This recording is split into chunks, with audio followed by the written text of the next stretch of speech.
Di para sahabat itu, kaum muslimin, yang terbayang bagi mereka itu adalah infak, yang terbayang bagi mereka adalah sebuah kebahagiaan, keselamatan di akhirat yang kekal dan abadi di sisi Allah tabaraka wa taala. Semua kita boleh klaim sekarang, kamu cinta Nabi, cinta Ustaz. Cinta Nabi, cinta Ustaz. Termasuk saya, cinta Nabi, cinta. Dapat tahunya besok di akhirat. Maka apa kata Nabi sallallahu alaihi wasallam? Amalur rajuli biyadihi. Penghasilan yang terbaik adalah pekerjaan yang dilakukan oleh seseorang dengan tangannya sendiri. Wa kullu bai'in mabrur. Dan setiap jual beli yang mabrur.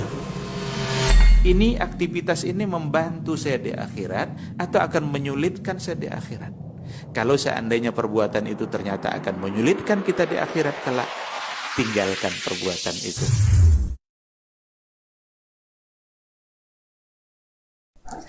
Wa khalaqa minha zawjaha wa batha minhuma rijalan katsiran wa nisaa'a wattaqullaha allazi tasaaluna bihi wal arham innallaha kana 'alaikum raqiba.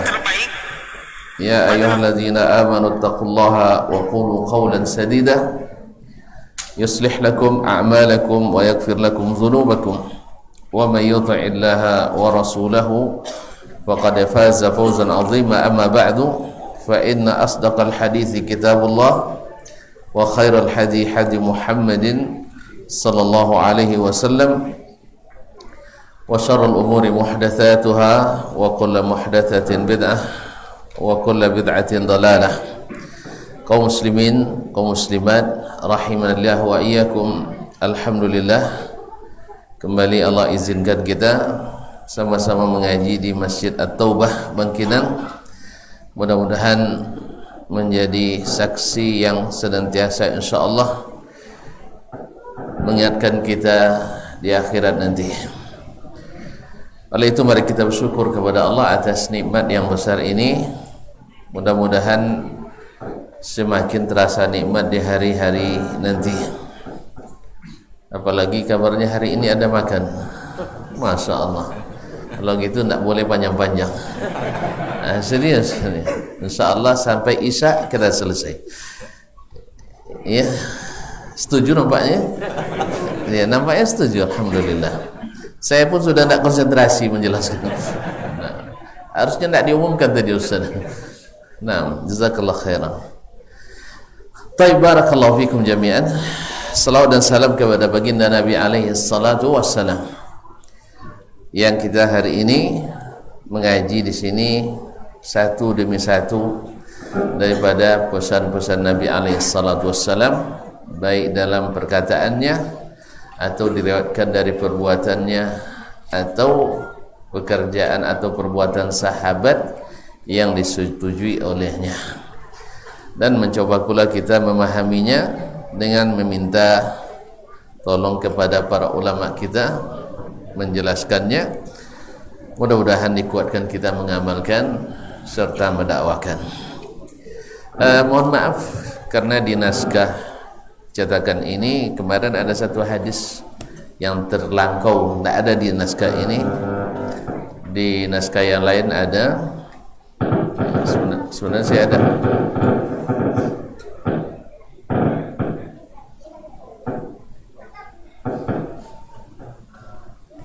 Baik. Sebenarnya saya punya banyak naskah Riyadhus Shalihin ini.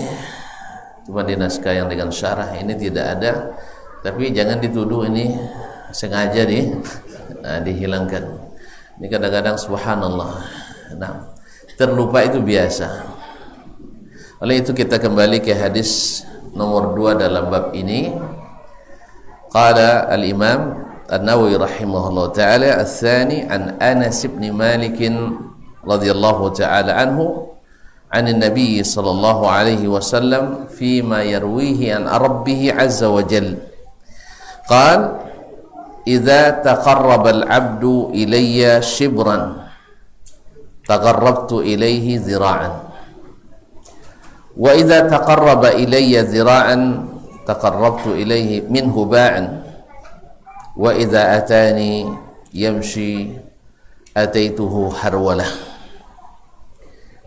Diriwayat Bukhari dan Muslim, hadis riwayat oleh Imam Al-Bukhari, riwayat Imam Bukhari dan Muslim di riwayat lain, wa idza dzakarani fi mala'in zakartuhu fi mala'in khairin minhum. Ma'asyiral kiram yang dirahmati Allah Subhanahu wa taala, dari Anas ibn Malik radhiyallahu taala anhu. Anas ibn Malik adalah sahabat Nabi sallallahu alaihi wasallam, sekaligus adalah khadimnya yang membantu Nabi alaihi salatu wasallam sejak umurnya masih kanak-kanak. Sejak berumur 10 tahun sudah dapat kehormatan dan kemuliaan menjadi pembantu Nabi alaihi salatu wasallam. Dan kesannya dengan Nabi alaihi salatu wassalam banyak diriwayatkan dan banyak dia rekam dan disampaikan kepada kita. Subhanallah, tidak ada yang patut dia sedihkan dari apa yang dia alami dari Nabi, apa yang dia dapatkan dari Nabi alaihi salatu wassalam. Semuanya menyenangkan dan patut dikenang. Beliau adalah salah satu dari 7 sahabat yang paling banyak riwayat dari Nabi alaihi salatu wassalam, karena memang umurnya panjang, hanya 103 tahun. Anaknya pun banyak. Ketika meninggal beliau sudah melihat lebih dari 100 anaknya, masuk cucunya. Nah, baik, beliau meninggal di Basrah.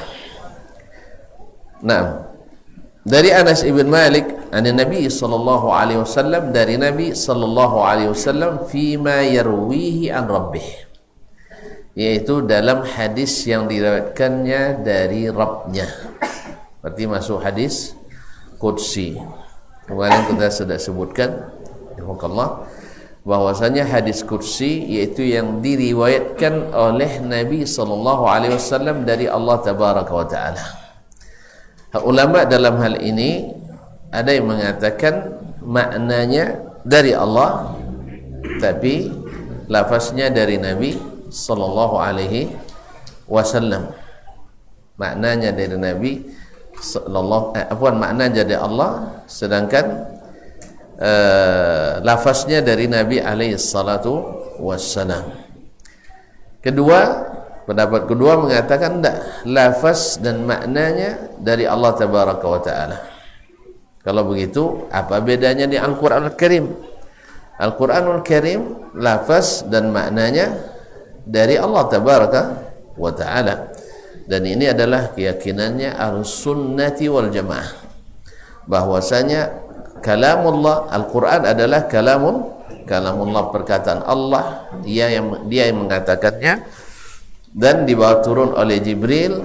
Dan semua Al-Quran yang ditulis di mushaf, yang dihafalkan dalam dada kita, atau yang ditulis di batu-batu tulis atau media manapun, itu adalah perkataan Allah tabaraka wa ta'ala, berhuruf dan bersuara, didengar oleh Jibril alaihissalam, kemudian dibacakannya atau dimasukkannya ke dada Nabi alaihissalatu wassalam.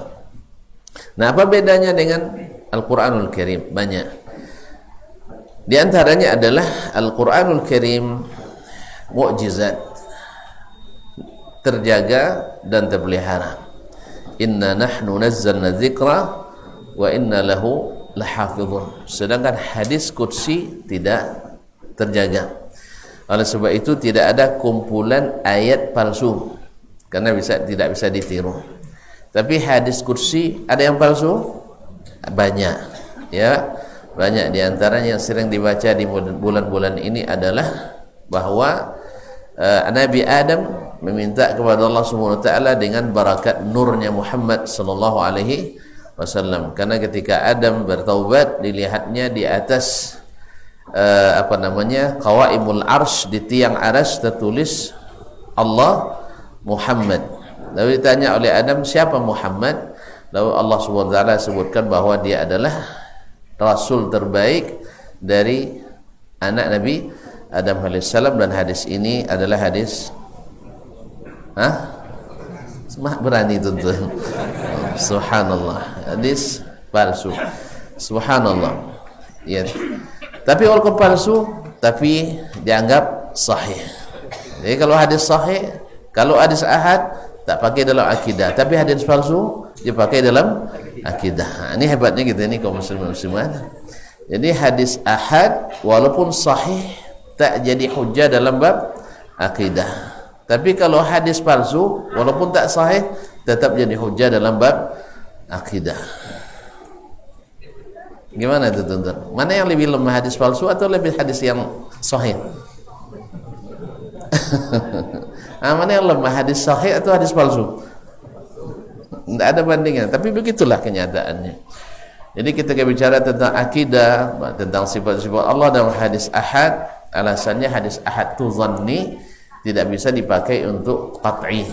Tapi pas datang hadis palsu, Basi Togang mengatakan itu sahih, Allah musta'an.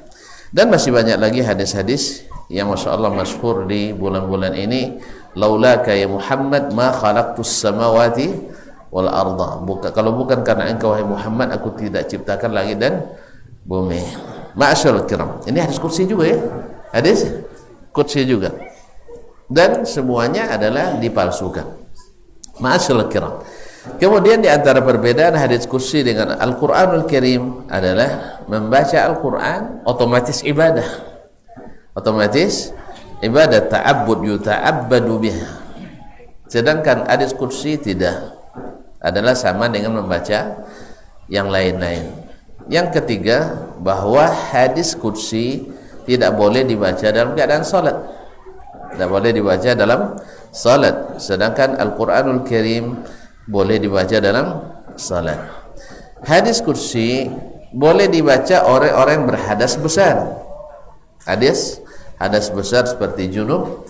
Sedangkan Al-Qur'anul Karim tidak boleh dibaca oleh orang yang sedang junub, dan khilaf dalam orang haid dan nifas.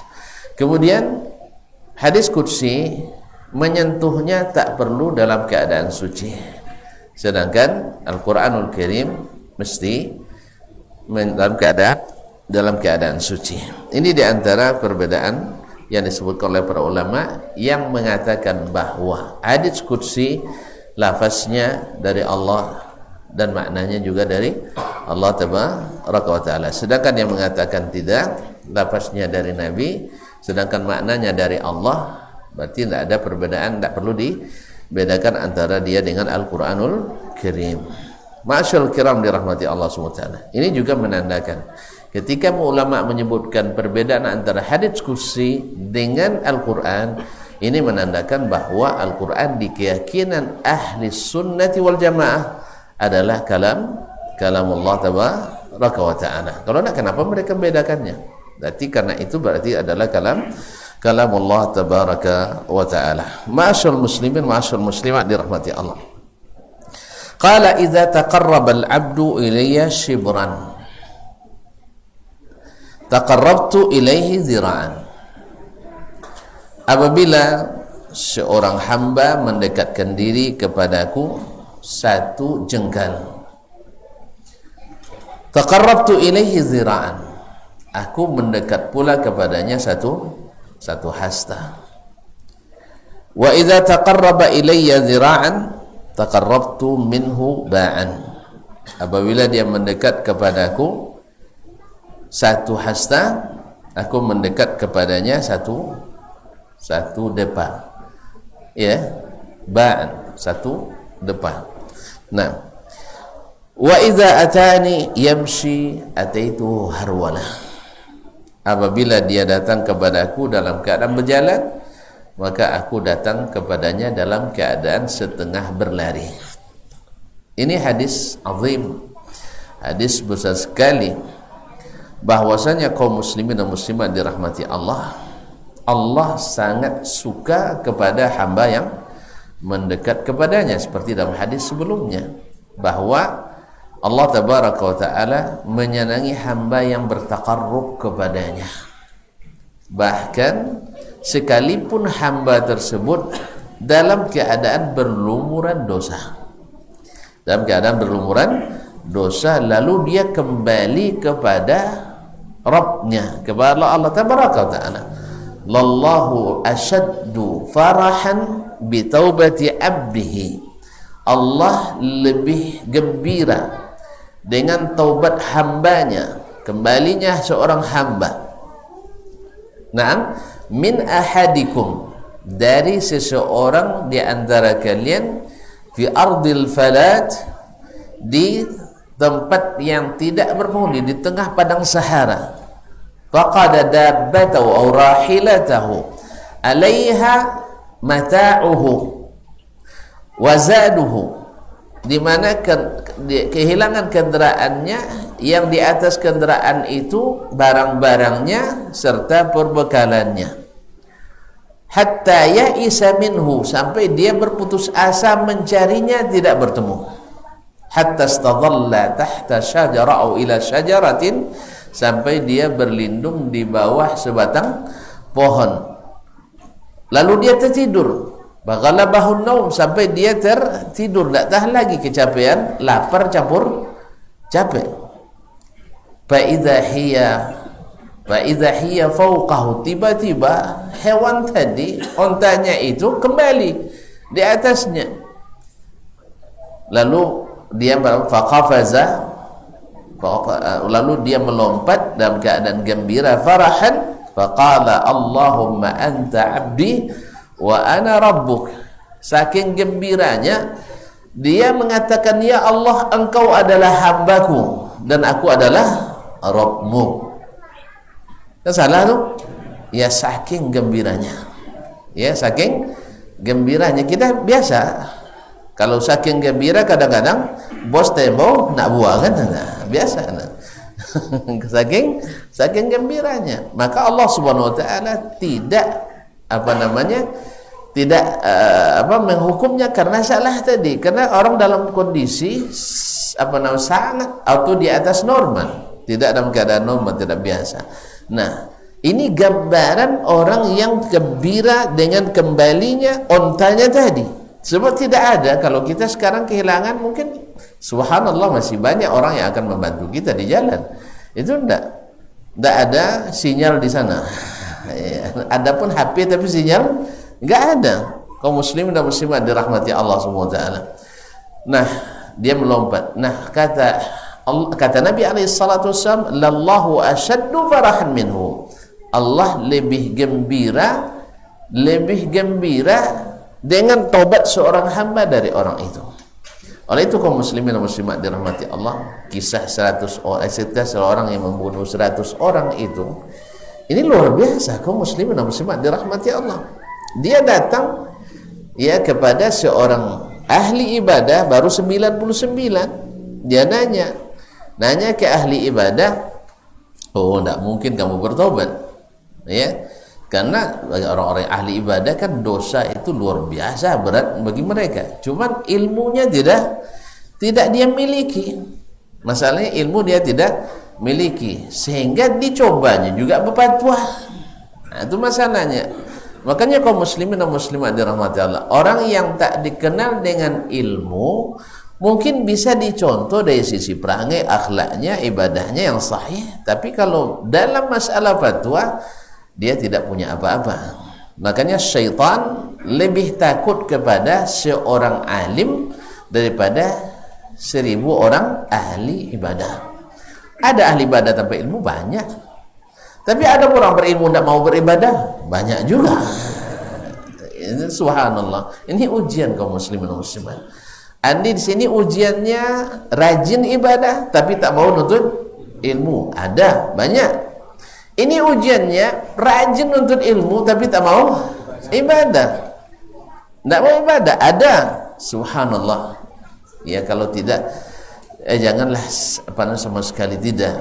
Ya, kalau sekurangnya ambil sedikit di sini, sedikit di sini, ambil ilmu sedikit, amalnya juga banyak.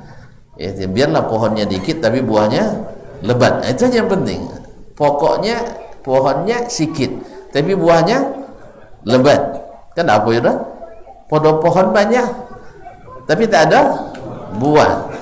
Yang parah lagi, pohon banyak buah, tidak berbuah sama sekali, atau tidak ada pohon sama sekali, itu bahaya juga. Nah, Jadi kaum muslimin dan muslimat dirahmati Allah. Jadi Allah lebih suka. Nah, ketika dia bertanya ke orang alim, subhanallah, alim itu subhanallah adalah pelita, lampu, penyuluh yang menerangi jalan kita. Oleh sebab itu syaitan selalu memerangi orang yang bawa ilmu. Ahli ibadah tidak begitu peranginya, aman aja katanya.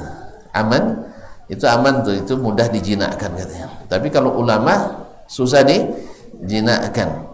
Nah, kalau ada ulama yang sudah dijinakkan, aman juga bagi syaitan.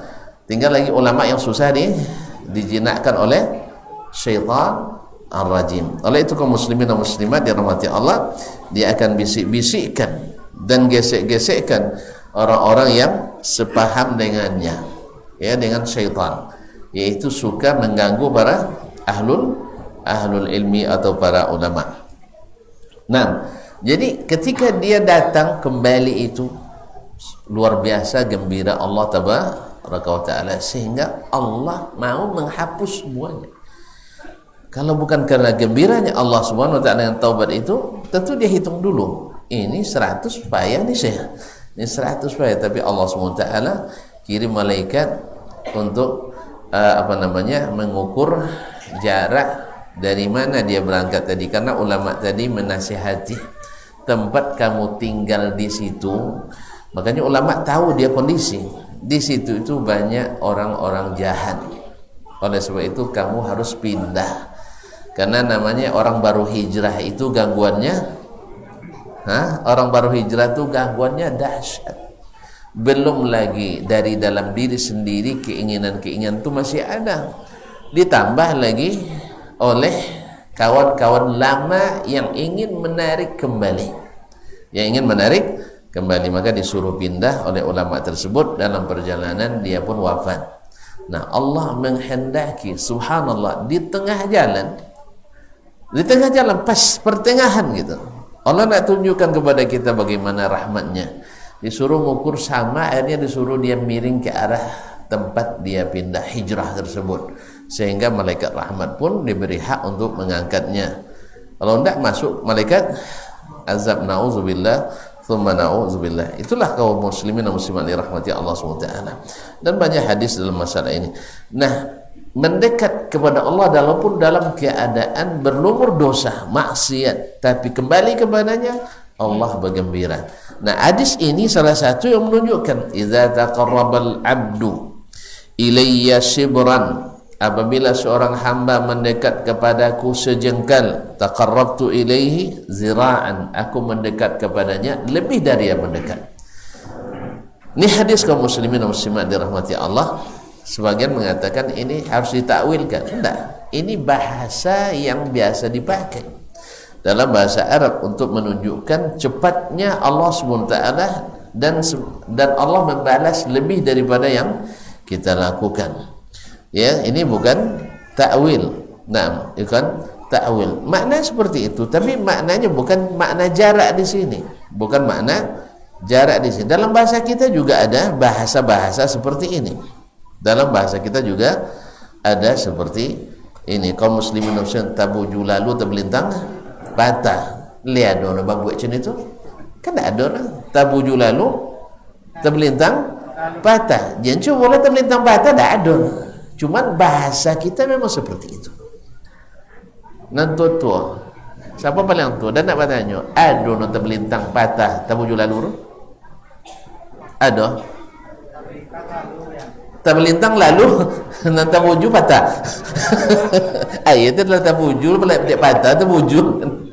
Artinya ini bahasa saking dahsyatnya atau saking kuatnya azab kita untuk melakukan sesuatu. Tabuju lalu terbelintang patahu. Gitu kan. Dalam mantra aja ada hai Ali, Allah dah lewatnya kan, subhanallah. Itu ada mantra kayak gitu tuh. Ya, hai Ali melak Allah nak. Jadi tumbuk ke samanya Allah Ta'ala-nya. Tak pernah belajar? Bersyukur tak pernah belajar. Ambola tabahacur dulu. Astagfirullah. Itu untuk tidak jadi sampai mandi tengah malam. Ya, lain jurus-jurus pelajari skenenya.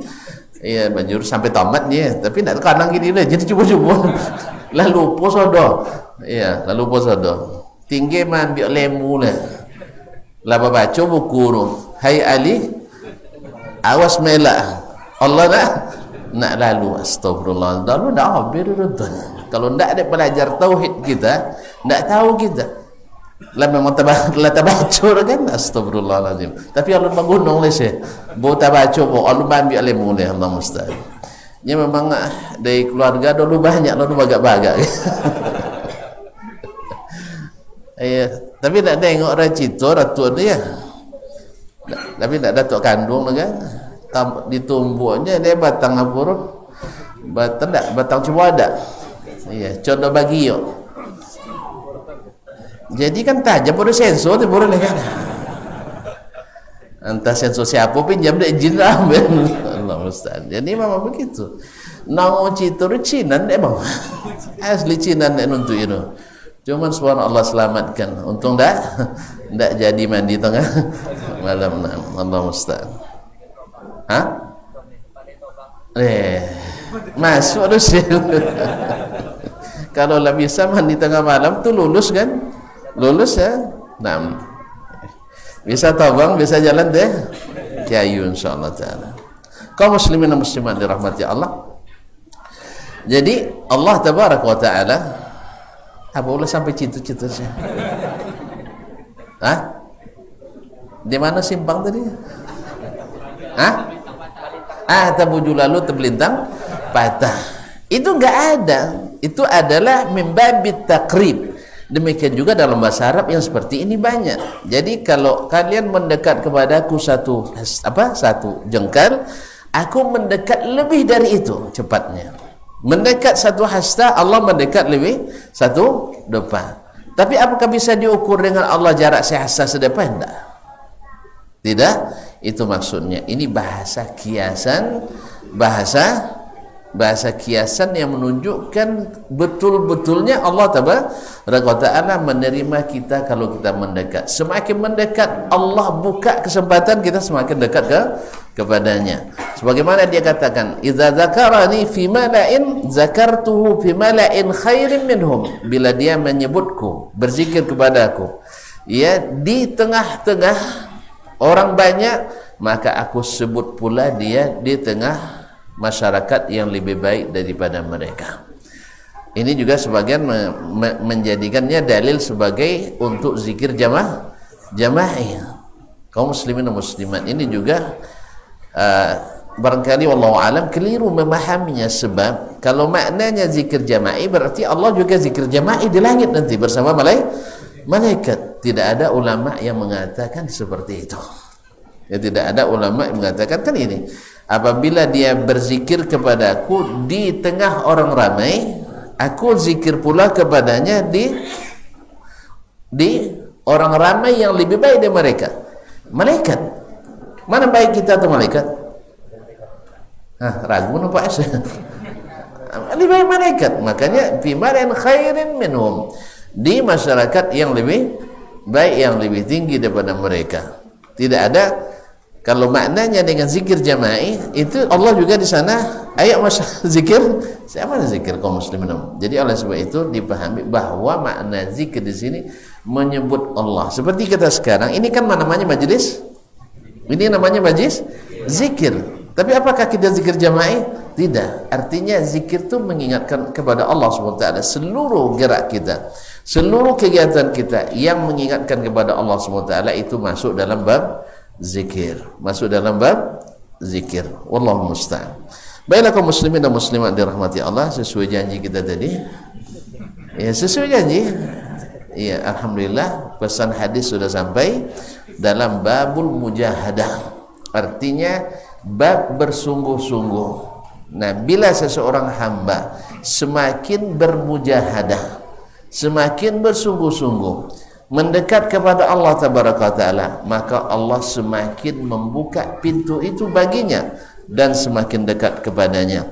Dan dalam hadis sebelumnya, kalau kita sudah didekati oleh Allah SWT, sebagaimana kita sudah dicintai oleh Allah SWT, maka segala urusan kita akan di bawah pengawasan dan taufik dari Allah Tabaraka wa Ta'ala. Orang sudah azan sih. Naam? Hah? Ada apa? Di mana? Jawab aja di situ. Oh gitu, azanlah dulu. Naam.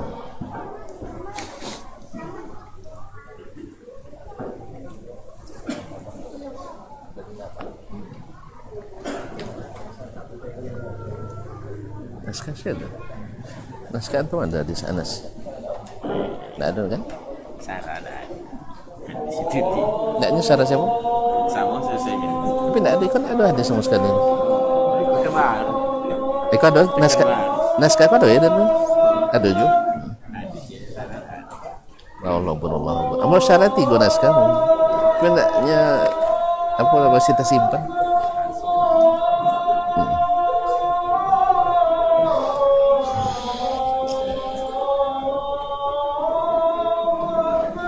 Allah.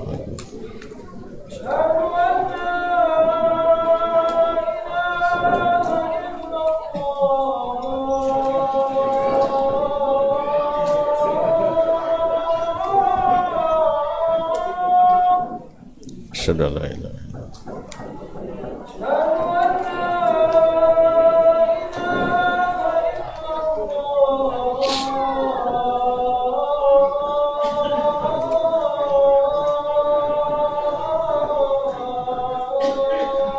Asyhadu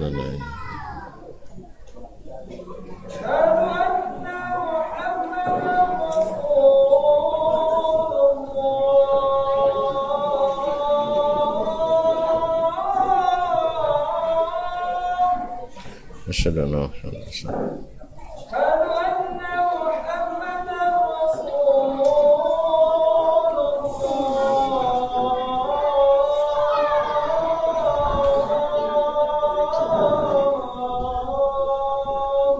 Asyhadu an la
Nah, Syekh, ada pertanyaan kita jawab tuh enggak? Ini kalau jawab lama lagi. Jangan dulu, kalau ini pendek jawaban kita jawab, kalau panjang kita mundur. Assalamualaikum Ustaz, ini dari Assalamualaikum. Sulawesi Selatan. Masya Allah. Mengatakan orang yang sedang menghadas besar dilarang membaca ayat Quran tadi. Aha. Kalau menghafal boleh nggak tanpa menyentuh muka? Baik. Barakallahu fiik. Orang yang berhadas besar kan tidak boleh baca Al-Qur'anul Karim. Yang pertama ittifaq, yaitu orang yang sedang junub. Orang sedang junub, sepakat ulama tidak dibenarkan membaca Al-Quran baik menyentuh ataupun tidak. Terjadi khilaf pada orang yang haid atau nifas. Haid atau nifas. Nah, bahwasanya orang haid dan nifas itu ada khilaf. Masalah menyentuh, sebagian besar ulama mengatakan tidak boleh. Tapi kalau membaca, banyak ulama yang membolehkan. Alasannya apa? Pertama, junub itu seseorang bisa menghilangkannya kapan dia inginkan. Junub, seseorang bisa menghilangkannya kapan dia inginkan. Kalau ada air, biar langsung mandi. Kalau tak bisa ada air, atau tidak, bila tidak ada air, atau tak mungkin memakai air, ada masanya tidak ada sama sekali, atau air ada tapi tak mungkin memakainya. Misalnya airnya tinggal untuk konsumsi saja, bila dipakai wudhu nanti bisa tidak minum, bisa tidak minum. Dalam tidak minum tentu saja berbahaya bagi nyawa seseorang. Maka waktu itu mereka atau dia boleh bertayamum, boleh bertayamum.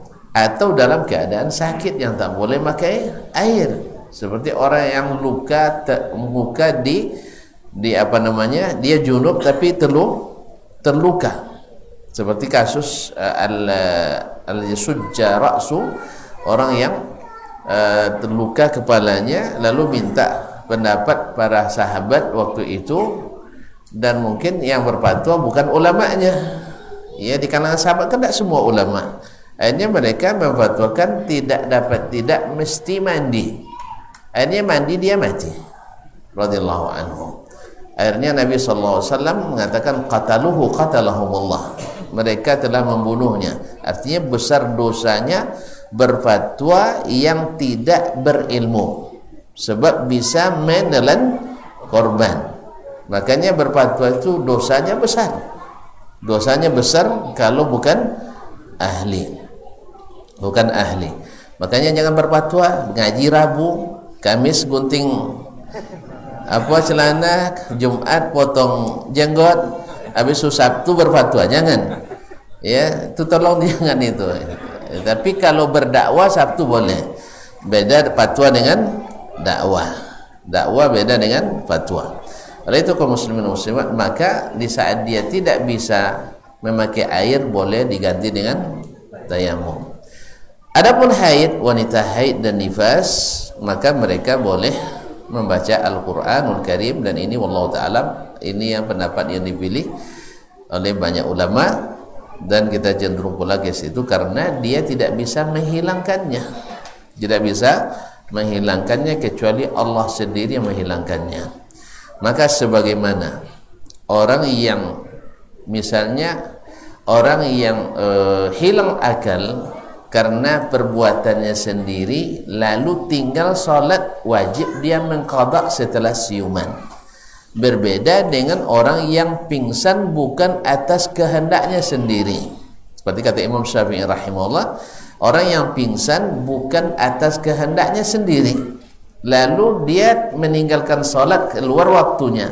Ketika dia siuman, tidak wajib mengqadha salat yang telah lewat. Apa sebab? Ini bukan karena dia, ini karena bukan campur tangannya. Tapi orang yang menenggak minuman keras, lalu dia hilang akalnya, di saat siuman salat yang tertinggal, wajib dia qadha. Nah, orang seperti ini haid dan nifas bukanlah di tangan seorang wanita itu, walaupun dia sama hadas besar, maka dibolehkan untuk mengulang hafalannya, membaca Al-Quran di saat dia sedang haid atau nifas. Sedang menyentuh tetap tidak dibolehkan menurut asahhu aqwalil ulama, yaitu la yamassuhu illal mutahharun, tak boleh disentuh kecuali orang yang suci dari hadas kecil dan hadas besar. Hadas kecil saja mesti hilangkan, apalagi hadas besar. Tapi membaca insyaallah dibolehkan tanpa menyentuh mushaf. Wallahu taala a'lam. Ya, itu aja lah dia. Ya, Syekh. Orang ini tidak sabar lagi. Nah, kalau wanita nifas atau haid tak boleh membacakan melalui handphone? Iya. Boleh. Alhamdulillah. Tong lisan pertanyaan. Untuk lisan. Alhamdulillah. Kan nak megang mushaf, megang handphone. Jelas? Jadi kaum muslimin, para ulama menyebutkan hukum mushaf dengan kitab tafsir saja dibedakan oleh ulama. Misalnya kan tafsir kan ada Al-Quran di dalamnya, tapi dia tidak disebut mushaf, tadi disebut kitab tafsir, kitab. Oleh sebab itu memegang kitab tafsir walaupun ada ayat di dalamnya dibolehkan bagi wanita haid atau nifas, bahkan orang junub, dari sisi hukumnya ya. Tapi di sisi adab etikanya, jangankan Al-Quran, hadis Nabi saja banyak ulama yang tidak mau membacanya kecuali dalam keadaan bersuci. Itu dari sisi adab nih ya, ziyadatu al-ta'zim. Tapi kalau seandainya HP boleh. Nanti ada pertanyaan lagi, boleh tidak bawa HP ke WC? Nah, kan itu kan ada Syekh Abdullah Al-Jibrin ditanya, Syekh, saya nanya Syekh, HP saya ada aplikasi Al-Quran di dalamnya, boleh gak saya bawa ke WC? Jawaban Syekh, kamu punya hafalan Al-Quran? Punya Syekh. Nah, kamu titipkan tidak di luar dulu? Yang boleh, yang tak boleh itu antum buka aplikasinya dalam WC, tidak boleh. Sebagaimana antum buka hafalan dalam WC, pas sama WC muraja auzubillahi minasyaitonir, jangan, tidak boleh. Nah, jadi HP bukan mushaf. Oleh sebab itu, apa ada pertanyaan lain banyak tuh nanti tuh. Apakah membaca Quran dari HP sama pahalanya dengan baca Quran dari mushaf? Tidak sama. Tidak sama, karena ada bedanya bacaan mushaf. Bahkan dari hafalan dengan mushaf juga dibedakan pahalanya oleh Allah Tabaraka wa Ta'ala. Sebab baca mushaf itu memerlukan kita keadaan suci, kemudian biasanya kita juga keadaan bersiap ya dengan pakaian yang juga. Nah, tapi kalau membaca di HP kadang sambil duduk ya, so kadang.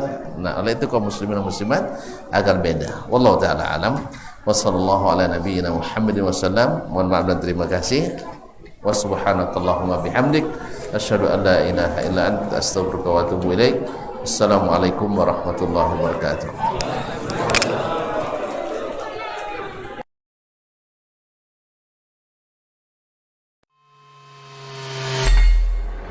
Di para sahabat itu kaum muslimin, yang terbayang bagi mereka itu adalah infak. Yang terbayang bagi mereka adalah sebuah kebahagiaan, keselamatan di akhirat yang kekal dan abadi di sisi Allah Tabaraka wa Ta'ala.